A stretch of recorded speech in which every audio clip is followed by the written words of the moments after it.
Every trader knows supply and demand zone. Every trader knows how to draw them. But here's what almost nobody talks about. What happens when a Quasimodo level sits right inside those zones? That is one detail that changes everything about where price is going. I've been in the research about this, and this is exactly what I found. So if you're out there and you want to see what forex trading really looks like, this is the channel for you. Like, trust me, this is the channel for you. This channel is the raw documentation of actual progress and regressions that a person who is into forex seriously and also has a 9 to 5 job is like. This is literally the whole shebang. In this video, we'll be talking about Quasimodo levels in relations to supply and demand. But first and foremost, what really is the supply and demand? Because in as much as we say every trader knows it, I don't believe every trader actually knows supply and demand, because there are always beginners out there. So if you're a beginner, this is going to be also simple for you. Let's head into it. First thing I want you to understand is this: supply. Supply represents a price where sellers are significantly more aggressive than buyers. So for example, looking at this chart on the right side of the screen, you can see that buyers had pushed price up to certain levels, and then sellers came in. Because there are so much of an asset on sale that there are fewer people buying it, what happens? Price tanks. Hence we see price fall down.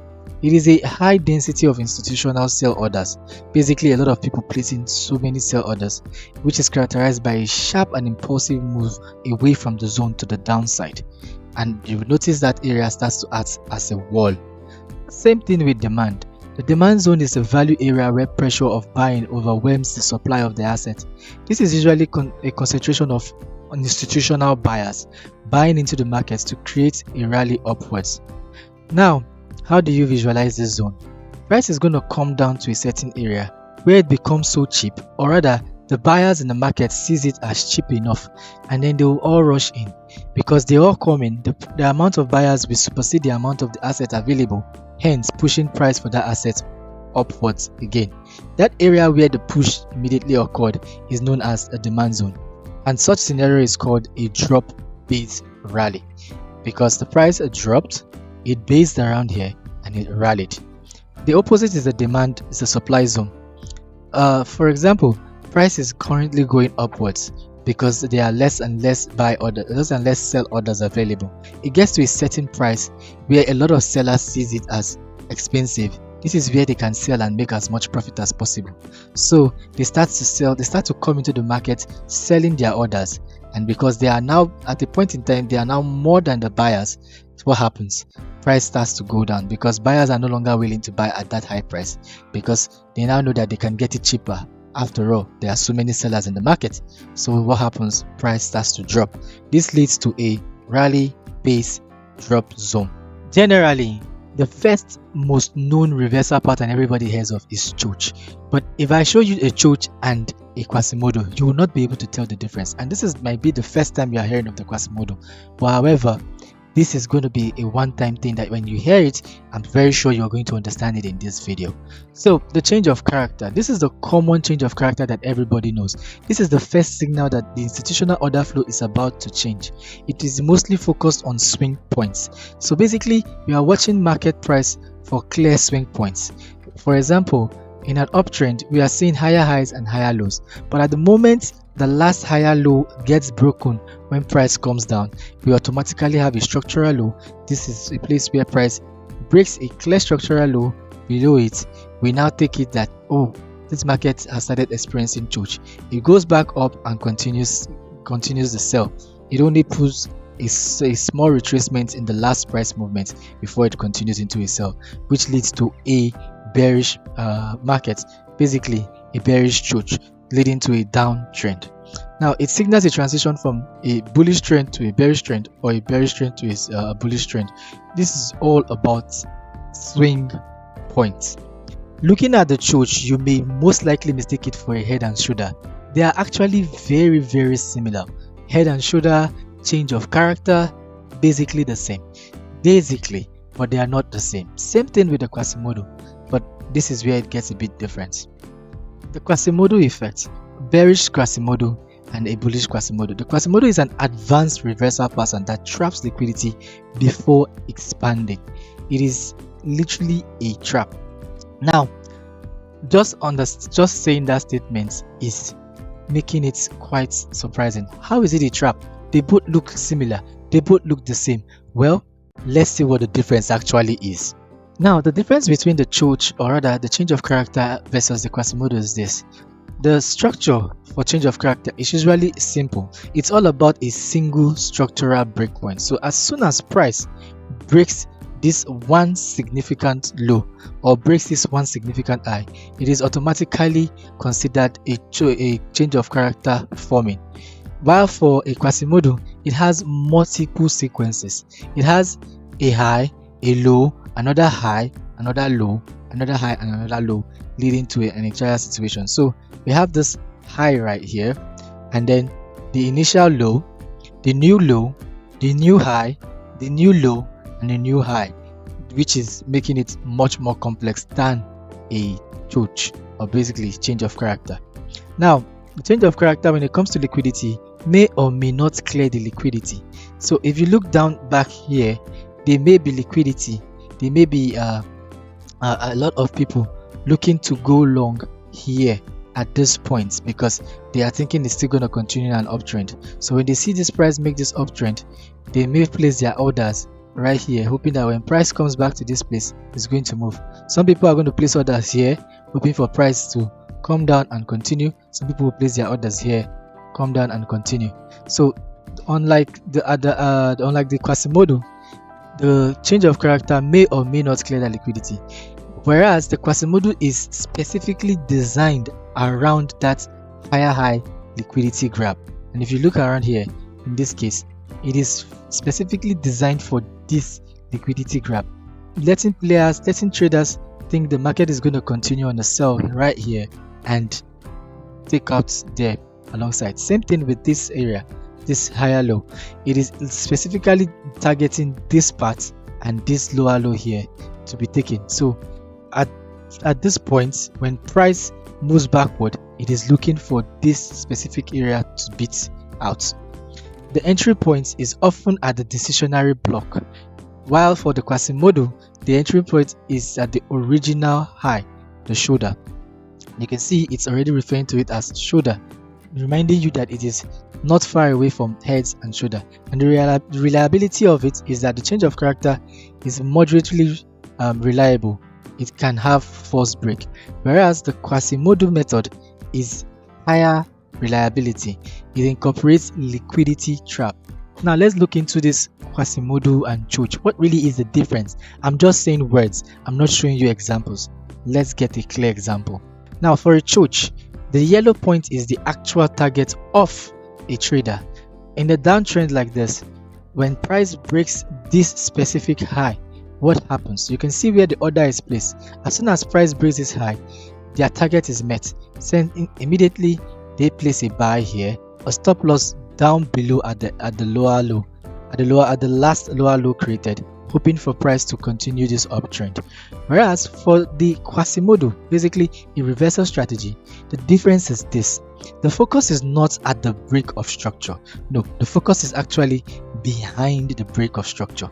At this point where price made the last low or last lower low, or in the case of a downtrend, the last higher high, that is where their entry starts. You can see the difference between the entry points.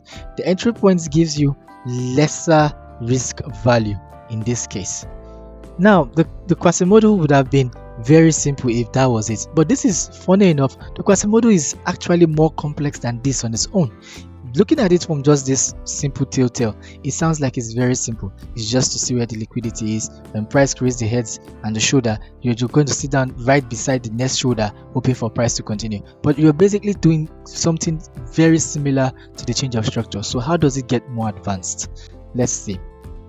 Now, the standard QMR, which is the one you have seen, basically seeing price come down, go up, come down, go up, come down, now break the last up, and then you sit down at the shoulder, the last shoulder, hoping that when price comes here, it is going to reverse.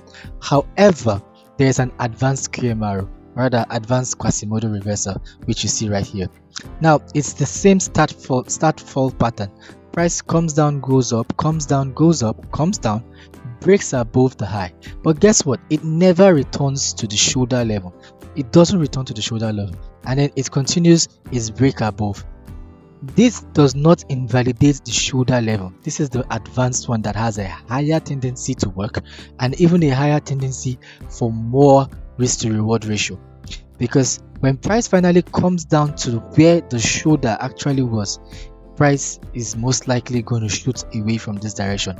Maybe not all the way to the top, but it's definitely going to shoot from this direction more often than normal. Even under that advanced QMR, there are actually more advanced QMRs. I know it's beginning to sound like layers upon layers, but don't worry, this is the last one and it will actually please you. But what is the difference between what you just saw and what else I want to teach? Well, there are basically just two types of that advanced QMR or advanced Quasimodo level. Let's look into it. The first understanding one is the one you just saw, which is the type 1, the typical one. However, in the type 2, something funny happens. Price could make this move, but not break the last higher low. It may make this move pull back, but as long as the shoulder range is not met before price continues to make that uptrend, then this is still a valid zone. The type 2 is a bit more difficult to find and a bit more difficult to actually specifically pick out. But if you can still pick it out, you still have absolutely good risk to reward ratios and good wins. Now, looking at all of this, one thing you need to understand is, how does this relate to supply and demand? Well, in supply zones and demand zones, we know because there are a lot of a specific order in those zones, when price comes back there is likely going to be price pushing away from that area. Like I said, the Quasimodo technique is majorly supply and demand in a new, should I call it, way more advanced print. Well, let's take a good look at it. So a Quasimodo is most powerful when it forms inside a higher time frame supply or demand zone. This signifies that institutional sell orders are actively absorbing the final grid rally, basically the higher high. The QM, or basically Quasimodo, provides the timing for the entry, while the supply and demand zone provides location. What does this mean for you? Well, location of where you can find Quasimodo. It's actually just giving you, when you see a supply zone, a very good supply zone for that matter, you are most likely going to see a Quasimodo around that area when price comes back there. If the original dealers are still there, for example, a buy or demand zone. If you find a demand zone that is still clear on the chart, has never been mitigated, you're going to most likely find the Quasimodo at that supply zone, or when price returns back to that supply zone for another push downwards for supply and upwards for a demand zone. Now, the location is all about supply and demand zones. The evidence is to look for the QMR trap in that area, and your precision is to enter when price gives you those two shoulders that do not meet each other. So I'm going to show you all of this on the chart. I know this video has been quite long, but I'm going to show you this on the chart so you see exactly what I am talking about. I actually used this yesterday for a trade, and this trade was able to bring my account from a loss perspective into a winning perspective. It is a small account, as you have followed me in this channel. Basically $50 account is not nothing. I had traded that account down to $37 at some point, and today I'm telling you I am up $53, all the way from $50. It's a good thing. I'm going to show you my journal first and foremost so you see it work. So right here is my journal and it's loading right now. It just synced 2 seconds ago. As you can see, I was down $37.33, and with that strategy I've been able to slowly pull my account out of the red and now into the blues. This is the calendar, so you see I've been constantly losing $2 at the end of every week, but just yesterday I was able to pull back $11. And if you can view this chart, I'm going to show you exactly the trade I took that strategy.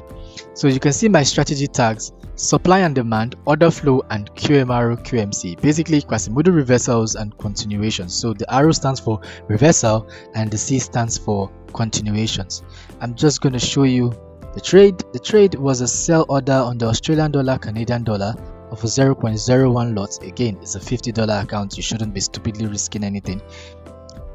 The gross profit was $6.59, the highest profit I've ever made on this account if you look through my trade history, and it gave me 13% profit. I'm just going to show you the journal. There is a lot I did that happened here on this particular trade, a lot, but just so that you see it in action, this is what it looks like.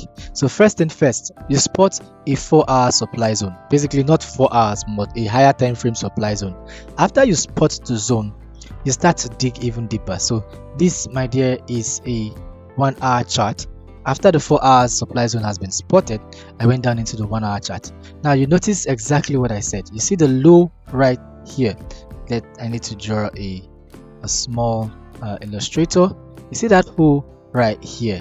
This is the first shoulder, right? When price made a pullback, went back up, and then what happened next is simple. Price rapidly ran away from this area, right? It rapidly ran away from this area and it pulled back, but it never pulled back down to the level of what? This zone. So what does this tell me? I have a tendency, I have a possible opportunity here. I was monitoring this trade. I didn't even come into this trade at the right time, but as you scroll down, you'd see this is what happened. What did I do? I decided to draw out the situation. Obviously, I don't expect price to beat this level anymore, and this is literally my safe zone. This is my safe zone. This has become the liquidity trap, basically structural liquidity. This is the trap I was talking about. If when price comes to run into this zone, it will take out all the buying orders that people have kept here, all the orders that may have been here. It will take it out and then push lower, which, as you can see what it did right here, it came into the zone, danced and danced, and suddenly what? Pushed lower right here. But how did I come into this trade personally?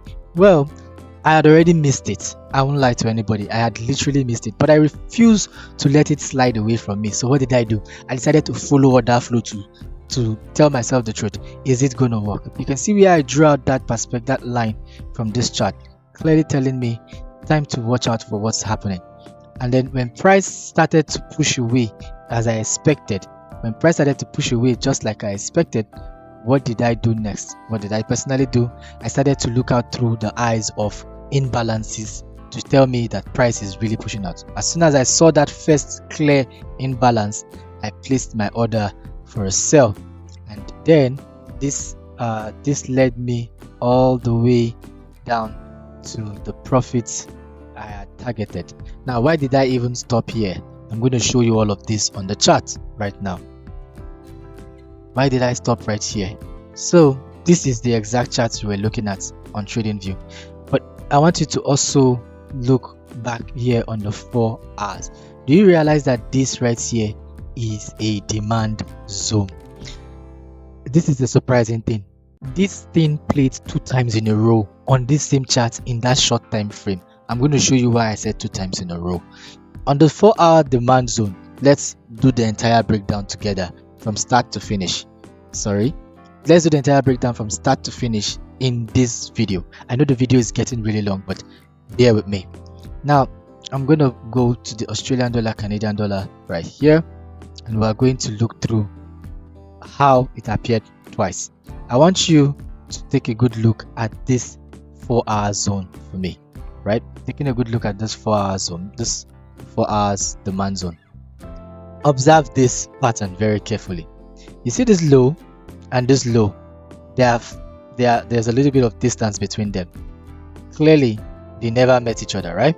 Because they never met each other, what are we starting with? This is a clear structural high. What happened next? Price came down, and guess what? Price rallied so strong till it broke above it. But price came down again right here. Price came down here, but never came down to this area level. And guess what? It rallied even further. Did this turn out to be a functional trade? Let's check it out. I'm going to draw out the POI for you, the point of interest, right? This is my point of interest. This will be the point of interest. The last candle that ended the downfall for this shoulder is my point of interest. With this point of interest, let's scroll forward. What do you see happened here? Price touched. Price what? Price touched. Stop loss below what? Below the low that you think, or basically the strategy says may never get touched anymore. I'm going to put that as a protected zone right there, and you can see aiming for the last demand supply zone, and you can see how instantaneous that delivered.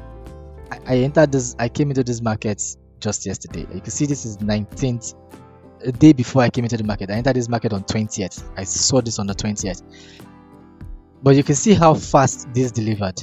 This took 2 p.m. 19th till 8 p.m.